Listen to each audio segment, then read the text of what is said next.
రోడ్డుపై నుంచైనా ఎక్కడి నుంచైనా ప్రయోగించవచ్చు. సుమారుగా 2500 నుంచి 3000 కిలోమీటర్ల రేంజ్లో ఉన్న టార్గెట్స్ని కొట్టగల సామర్థ్యం ఉన్న మిసైల్ ఇది. సో దీని పేరు డాన్సింగ్ మిసైల్, సిజైల్ అని చెప్తూ ఉంటారు. సో దీని అద్భుతమైనటువంటి ఒక టెక్నాలజీ ఏంటి అని అంటే, ఇది ప్రత్యర్థి కళ్ళు గప్పి ప్రెసైజ్డ్గా టార్గెట్స్ని కొట్టగలుగుతుంది. ఒకవేళ రాడార్ సిస్టమ్ని కనుగొన్న వితిన్ ఫ్రాక్షన్ ఆఫ్ సెకండ్స్లో తన డైరెక్షన్ని మార్చుకోగలుగుతుంది, దిశని మార్చుకోగలుగుతుంది.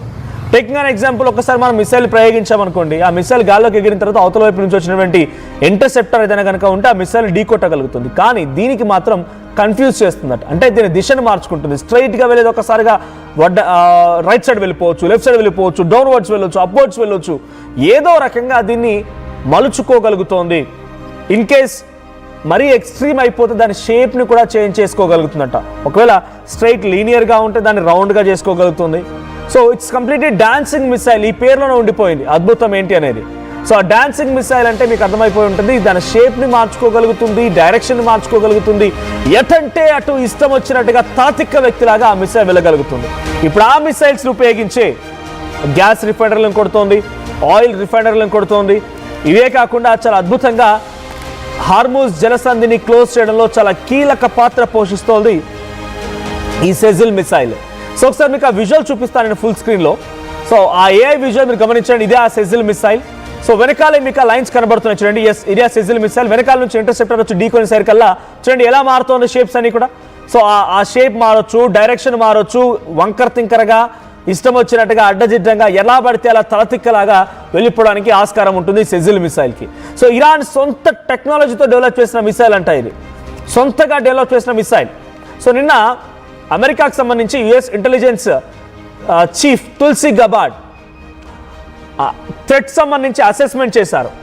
థ్రెట్ అసెస్మెంట్ రిపోర్ట్ని ప్రకటిస్తే ఆ థ్రెట్ అసెస్మెంట్ రిపోర్ట్లో Iran, Pakistan, China and Russia, north Korea ఈ దేశాలు అమెరికాను సైతం ఢీ కొట్టగలే సామర్థ్యంతో ఉన్న మిసైల్స్ని తయారు చేశాయని చెప్పి ఆ టీం చెప్పుకొచ్చింది. ఎవరు? US intelligence chief Tulsi Gabbard.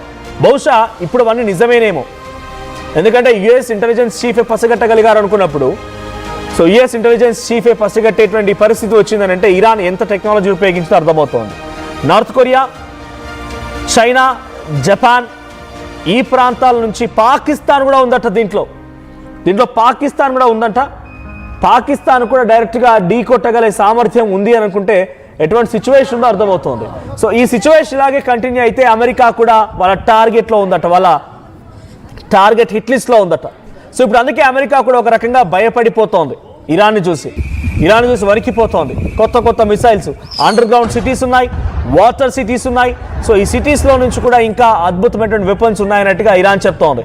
శత్రు దేశాల మిసైల్స్ని ఎటైనా సరే వాటిని వేటాడి బ్లాస్ట్ చేసేటువంటి సామర్థ్యం ఉంది ఈ సెజిల్ మిసైల్కి. ఏకతాటిగా సుమారుగా 2500 నుంచి 4000 కిలోమీటర్ల దూరం వరకు వెళ్ళి ప్రయాణించగలే సామర్థ్యం ఉన్న మిసైల్స్ ఇవి. 38 టన్నుల బరువు గల మిసైల్ ఇది. సో ఆకాశంలో నిమిషానికి సెకండ్కి రూట్ మార్చుకునే నైజాం ఉన్నటువంటి మిసైల్ ఇది. సో ఇజ్రాయెల్ అత్యాధునికమైనటువంటి రాడార్లు కూడా దీన్ని కనిపెట్టలేకపోతున్నాయి. ఇజ్రాయెల్ దగ్గర ఉండే అద్భుతమైన శక్తి ఐరన్ డోమ్ నుంచి కూడా ఇది తప్పించుకొని లోపలికి వెళ్ళి అటాక్ చేయడానికి వీలుగా దీన్ని రూపొందించడం జరిగింది. సో అండర్ గ్రౌండ్ సిటీస్ ఉన్నాయని చెప్తోంది ఇరాన్. ఇప్పుడు ఈ మిసైల్స్ని ప్రయోగిస్తోంది, డాన్సింగ్ మిసైల్స్ అంటోంది, రకరకాల మిసైల్స్ అంటోంది. హార్మూజ్ జలసంధిని మూల్చేసింది. ఇటువైపు హౌతీల సహాయంతో, యెమెన్లో ఉన్న హౌతీల సహాయంతో బాబెల్ మండి అనేటువంటి ఆ జలసంధిని మూసేయడానికి సిద్ధంగా ఉంది రెడ్ సీ దగ్గర. సో అన్ని వైపులా దారులు మూసుకుపోయాయి. ఇజ్రాయెల్కి కూడా వాటర్ వే రూట్ లేకుండా క్లోజ్ చేసేసింది ఇరాన్. ఈ స్థాయిలో యుద్ధాన్ని ప్రకటిస్తూ ఉంటే ఇజ్రాయెల్, అమెరికాలు ఏమాత్రం కూడా తగ్గకుండా ఇంకా దాడిని పెంచుతూనే ఉన్నాయి. ఆ దాడిని సైతం తట్టుకొని నిలబడి మళ్ళీ తిరిగి చేసే ప్రయత్నం ఇరాన్ చేస్తూనే ఉంది. ఒకసారి మీకు ఏఐ ఆధారిత ఆ విజువల్స్, ఆర్టీవీ క్రియేట్ చేసిన ఏఐ విజువల్ చూపించే ప్రయత్నం చేస్తాను.